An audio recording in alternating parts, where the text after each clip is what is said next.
Everyone, सो अभी हम index 16 से क्वेश्चन नंबर 6 करेंगे टेस्ट ऑफ नॉलेज का। न्यूक्लियर पावर प्लांट का ये क्वेश्चन है, बहुत बड़ा क्वेश्चन है डीकमिशनिंग से रिलेटेड। एंड मैं इसे फटाफट से आपको कवर करा दूंगा ताकि एग्जाम में अगर ये क्वेश्चन आए तो आप आराम से इसे मैनेज कर सको। चलिए स्टार्ट कर दिए। एमटीपी में भी 2 बार क्वेश्चन पूछा जा चुका है। NTT as a nuclear power plant and at related decommissioning liability. Power plant है और डीकमिशनिंग लाइबिलिटी भी। The nuclear power plant operating on 1 April 2001 और लाइफ है इसका 40 ईयर्स का। इनिशियल कॉस्ट कितना दे दिया? 1,20,000 का, जिसके अंदर 10,000 का डीकमिशनिंग कॉस्ट भी है, यानी फ्यूचर में डीकमिशनिंग करना होगा, डिसमेंटल करना होगा। इसका प्रेजेंट वैल्यू है जो कि रिप्रेजेंट करता है 70,400 आपका 40 साल के बाद लगेगा। तो डिस्काउंट रेट भी 5% दिया हुआ है। तो अगर आप आपका डी डिसमेंटल करने का खर्चा आज से 40 साल के बाद कितना लगेगा? 70,400 लगेगा। तो आज हम थोड़ा 70,400 दिखाएंगे, आज तुम उसका प्रेजेंट वैल्यू दिखाएंगे।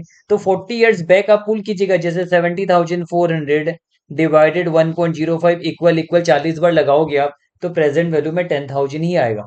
और ये 10,000 जो है ना, इस 1,20,000 के अंदर इंक्लूडेड है। तो यहां तक अगर हम देखें तो मैंने बैलेंस शीट बना के रखा है, देखिए। मतलब 1,10,000 में मैंने मशीन खरीदा है और बाकी 10,000 तो डिसमेंटलिंग का है प्रेजेंट वैल्यू में। टोटल इंक्लूडेड बताया ना, तो टोटल 1,20,000 है। तो 1,10,000 तो मैंने पैसे दे दिए और ये 10,000 का मैंने लाइबिलिटी क्रिएट किया होगा, प्रोविजन बनाया होगा 10,000 का, जो कि प्रेजेंट वैल्यू में। अब हर साल इस पे 40 साल तक इंटरेस्ट बनाए चढ़ाएंगे ना, तो 70,400 ये हो जाएगा आपका। तो चलिए 1,20,000 हमें मिला, यहाँ पर कोई आपत्ति नहीं है ना। और बाकी 10,000 कैश, 1,10,000 कैश कम हो गया और 10,000 का हमने डीकमिशनिंग का प्रोविजन बना दिया, लाइबिलिटी बना दिया। अब आगे देखते हैं क्वेश्चन में। एंटिटी का फाइनेंशियल ईयर 31 मार्च को एंड होता है। Assume date A market based discounted cash flow valuation of rupees 1,15,000 is obtain on 31 मार्च 2004। तो 31 मार्च 2004 का ये कुछ वैल्यूएशन बता रहा है। क्यों बता रहा है? क्योंकि यहाँ पर रिवैल्यूएशन मॉडल ऑप्ट किया गया है, कॉस्ट मॉडल नहीं। अगर कॉस्ट मॉडल होता तो हम ये इग्नोर करते। ये रिवॉल्यूशन मॉडल है। तो सबसे पहले तो 31 मार्च 2004 तक डेप्रिसिएशन इम्पायरमेंट जो करना वो हम कर देंगे, है ना। और जो अनवाइंडिंग करना होता है डिस्काउंट का, ये इंटरेस्ट चढ़ाना होता है लाइबिलिटी में, वो कर लेंगे। क्योंकि 1 अप्रैल को हमने रिकॉग्निशन किया था। 31 मार्च 2004 तक 3 साल होता है, 1 अप्रैल 2001 से 31 मार्च 2004 तक। तो 3 साल का तो एक डेप्रिसिएशन होगा, ये रहा। 1,20,000 आपका इंक्लूडिंग डी कमिश्निंग, ये 1,20,000 आपका है कैरिंग अमाउंट। अब ये 40 साल में डेप्रिशिएट होगा। तो 3 साल का डेप्रिसिएशन कितना होगा? 3,000 3,000 3,000, 9,000 डेप्रिसिएशन होगा। और ये कहाँ जाएगा? पीएल में जाएगा। देखिए पीएल में मैंने दिखा दिया, 9,000 का डेप्रिसिएशन पीएल में गया। तो कैरिंग अमाउंट आपका इतना दिखेगा। अब 3 साल हम डिस्काउंट का अनवाइंडिंग भी करेंगे, क्योंकि ये तो प्रेजेंट वैल्यू में था, इस पे इंटरेस्ट चढ़ेगा। तो 10,000 में 5% करके 3 बार आप इंटरेस्ट चढ़ाओगे, तो 3 साल का कुल मिला के 1,576 आएगा। आप कैलकुलेटर में कर सकते हो, पहले साल 500 आएगा, फिर 10,500 में फर्दर फिर इंटरेस्ट चढ़ाओगे। ऐसे करते करते इंटरेस्ट पे भी इंटरेस्ट चढ़ता है ना, तो 1,576 आएगा। लेकिन राउंड ऑफ करके हम 1,600 मान लेंगे ऐसे, क्योंकि इंस्टीट्यूट ने 1,600 माना। और ये पीएल पे चला जाएगा, इंटरेस्ट का नाम पर 1,600। तो आप देखिए आपका 11,600 हो जाएगा कब? ये 31 मार्च 2004 का है। और यहां पर भी ये कब का है? 31 मार्च 2004 का है, तो ये 1 अप्रैल 2004 का है। तो ये हमारा कैरिंग अमाउंट है इसका। और डीकमिश्निंग का भी कैरिंग अमाउंट हमारा ये रहा। और सिक्स ये मिला के ये दोनों रही, तो राउंड ऑफ किया हुआ है 1,600 जो है, ये हमने पीएल पे दिखा दिया। तो अभी तक तो कोई प्रॉब्लम नहीं है। हमने 3 साल का डेप्रिसिएशन किया और 3 साल डिस्काउंट अनवाइंडिंग किया, यानी इंटरेस्ट चढ़ाया लाइबिलिटी पे। अब हमें क्या करना है? अब देखते हैं आगे। अब 31 मार्च 2004 तक डेप्रिसिएशन हो चुका है। आगे अब रिवैल्यूएशन मॉडल फॉलो करेंगे तो रिवैल्यू भी करेंगे। तो इन्होंने बता दिया डिस्काउंटेड कैश फ्लो के बेसिस में इन्होंने फेयर वैल्यू निकाला है 1,15,000 कब? 31 मार्च 2004 को। इसकी फेयर वैल्यू 1,15,000 है। लेकिन ये 11600 को छोड़ के this valuation is after deduction of 11600 for decommissioning cost. क्योंकि आपको याद होगा हमने डीकमिशनिंग कॉस्ट भी इसमें ऐड करते हैं। तो यहाँ पर ये जो 11,600 आपका आ रहा है ना 31 मार्च 2004, इसको छोड़ के 1,15,000 है। तो देखा जाए तो फेयर वैल्यू 31 मार्च 2004 का ओवरऑल फेयर वैल्यू क्या होगा? क्योंकि पीपी के अंदर तो डीकमिशनिंग भी होगा, तो इसका ओवरऑल फेयर वैल्यू होगा 1,15,000 प्लस 11,600। यानी इसका ओवरऑल फेयर वैल्यू होगा 1,26,600। ये आपको समझना है, ये इतना फेयर वैल्यू है। बट कैरिंग अमाउंट कितना दिखा के रखा हमने? 1,11,000 में कैरिंग अमाउंट दिखा के रखा हुआ है। होना चाहिए 1,26,600। तो बताइए 15,600 का रिवॉल्यूशन गेन है, ये जाएगा कहाँ? ओसीआई में जाएगा। तो एक ओसीआई का हेड बनाया और 15,600 मैंने यहाँ पर दिखा दिया। तो आपका रिवाइज कैरिंग अमाउंट 31 मार्च 2004 को इतने का होगा। डेट इज 1 अप्रैल 2004 भी आप कह सकते हो। यहाँ पर इतना आएगा, है ना। और आपका 31 मार्च 2004 को डीकमिशनिंग का आपका लाइबिलिटी है 11,600। चलिए यहां तक कोई प्रॉब्लम नहीं, हमने एंट्री कर लिया। अब आगे देखते हैं। आगे 31 मार्च 2005 को क्या बोला। अब 31 मार्च 2005 को इनका कहना है कि एंटिटी एस्टिमेट कर रहा है कि जो present value of the decommissioning liability वो डिक्रीज होगा 5,000 से। तो वो तो हम बाद में करेंगे, पहले हम अपना जो काम करना होता है रोज दिनचर्या का, हमारा काम क्या है? हर साल डेप्रिसिएशन करना, डिस्काउंट अनवाइंडिंग करना, वो करेंगे 31 मार्च 2005 तक। तो देखिए 1 अप्रैल 2004 तक आपका ये है। अब इसमें रिमेनिंग लाइफ 37 ईयर्स बचा हुआ है, क्योंकि 3 ईयर्स तो आपका बीत चुका, डेप्रिसिएशन कर लिया। तो आपका जो ये वैल्यू है ये 37 ईयर्स में डेप्रिशिएट होगा। तो एक साल का डेप्रिसिएशन होगा 3420, और ये डेप्रिसिएशन पीएल में चार्ज भी हो जाएगा। तो आपका कैरिंग अमाउंट आएगा 31 मार्च 2005 आप बोल सकते हो, या फिर 1 अप्रैल 2005। बात एक ही है, ये 31 मार्च 2005 लिख देता हूं। आपका आएगा 123,180। अब क्या होगा? हम ये जो हमारा 31 मार्च 2004 को आपका प्रोविजन फॉर डिकमिशनिंग था, इसमें भी इंटरेस्ट चढ़ाएंगे, है ना। नेक्स्ट ईयर का 31 मार्च 2005 तक। तो आपका 31 मार्च 2005 को और इंटरेस्ट चढ़ जाएगा 580 का, ये पीएल में चार्ज हो जाएगा। तो आपका आएगा 12180 आएगा आपका। अब क्वेश्चन ने क्या बोला?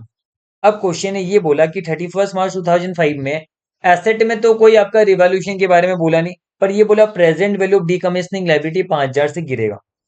तो आप देखिए ये हमारा 5,000 से गिरेगा 7,180 हो जाएगा। अब कितने स्टूडेंट का डाउट आता है, सर ये 5,000 अगर गिरेगा तब तो ये प्रॉपर्टी प्लांट एंड इक्विपमेंट से माइनस होना चाहिए, है ना।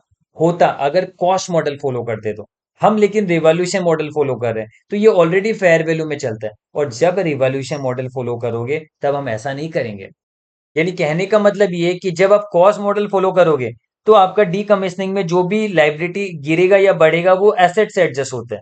लेकिन जब आप रिवॉल्यूशन मॉडल फॉलो करोगे तो ऐसा सिचुएशन में अगर आपका ओसीआई क्रिएटेड है तो आप ओसीआई में एडजस्ट करोगे, अदरवाइज पीएल में दिखाओगे आप।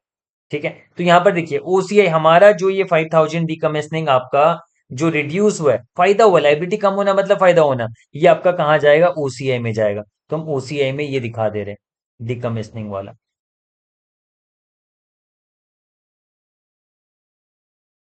कॉस्ट मॉडल होता तो यहां से हम एडजस्ट करते, यहां से हम माइनस करते।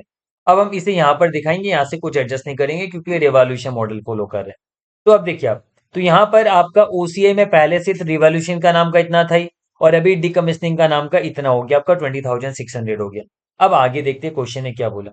अब आगे क्वेश्चन बोला है कि 31 मार्च 2005 को वैल्यूएशन फिर से किया जा रहा है, और एसेट जो है वैल्यू होके 1,07,000 आया, जो कि नेट ऑफ है डीकमिशनिंग लाइबिलिटी को रिड्यूस करने के बाद इतना है। तो हम हमें तो पूरा वैल्यू चाहिए। तो 31 मार्च 2005 को क्या वैल्यू होगा? फेयर वैल्यू पूरा अगर हम देखें तो 1,07,000 होगा, प्लस आपका डीकमिशनिंग लाइबिलिटी कितने का है? 7,180 का है ना। ये तो आफ्टर जो आपका लाइबिलिटी रिड्यूस होने के बाद रिवाइज वाला 7,180 भी इसमें ऐड होगा, यानी ये आ जाएगा 114,180 आ जाएगा आपका ये, है ना। तो हमारा नया रिवैल्यूड अमाउंट 114,180 आ जाएगा, लेकिन पहले से हमने इतना दिखा के रखा हुआ है। तो इस बार रिवॉल्यूशन लॉस आएगा आपका, क्योंकि हमें इसे यहां पर पहुंचाना है, रिवॉल्यूशन करना है। तो कैरिंग अमाउंट इतना था, अब रिवाइज कैरिंग अमाउंट इतना हो जाएगा। तो आपका लॉस हो रहा है रिवॉल्यूशन का कितना? 9,000। और ये भी आपका ओसीआई में अगर बैलेंस पड़ा हुआ तो वहीं से एडजस्ट होगा। 9,000 हमने ओसीआई में एडजस्ट कर दिया। तो आप देखिए कुल मिला के मैंने पीपीई का हिसाब पूरा करके आपको दिखाया, है ना। और डीकमिशनिंग का भी हिसाब बता दिया, और ओसीआई में भी आपका 11,600 का बैलेंस आ गया। कुल मिला के ये एक इंपॉर्टेंट है, ये एक इंपॉर्टेंट रहेगा ये आपका, और ये आपका इंपॉर्टेंट है। तो यहाँ पर ये सारा वैल्यू मैंने यहाँ पर लिखा है, इसका पीडीएफ भी टेलीग्राम में मिल जाएगा आपको, डिस्क्रिप्शन में लिंक है। आप देखिए सारा फिगर हमारा निकाला हुआ है यहाँ पर। और जो आईसीए का डेटा मैंने लिखा, अब एग्जाम में प्रेजेंटेशन कैसे करना है, ये डाउट रहता है। तो एग्जाम में आप बैलेंस शीट की जगह अलग अलग टेबल बना के रख दीजिएगा, जैसे पीपी का मैंने अलग टेबल बनाया, डीकमिश्निंग लायबिलिटी कुछ नहीं, यहीं से उठाया हुआ है सारा। तो आपको बस आपकी नजर में ये बैलेंस शीट है क्योंकि बैलेंस शीट का फिगर है, पर अब इसे टेबल की तरह दिखाई ना, क्या आपत्ति है? तो मैंने टेबल बना के दिखा दिया, बस बात खत्म। एंड आपका ये क्वेश्चन आराम से हो जाए। और जर्नल एंट्री कुछ कुछ आपको आईसीए ने मारा हुआ है, आप चाहो तो इसका जर्नल एंट्री भी आराम से पुट कर सकते हो। हल्का सा 20 रुपीज का एक दो जगह में फर्क आएगा, वो मैटर नहीं करेगा। तो क्वेश्चन मैंने आपको पूरा समझा दिया, एक बार फिर से मैं रिकॉल करा देता हूँ, 1 मिनट लगेगा, 2 मिनट लगेगा। सबसे पहले आपको ये देखना है कि 1,20,000 का एसेट है, जिसमें डी कमिश्निंग का 10,000 एडेड है। तो डी कमिश्निंग 10,000 लाइबिलिटी हम अलग से दिखाएंगे। इस पे 3 साल का इंटरेस्ट चढ़ा है जो कि पीएल में जाएगा, तो आपका बैलेंस इतना आ जाएगा। और 3 साल का मैंने डेप्रिसिएशन भी कर दिया। अब क्वेश्चन ने बोला कि फेयर वैल्यू नेट ऑफ है 1,15,000, लेकिन डी कमिश्निंग जोड़ने पर 126,600 होगा।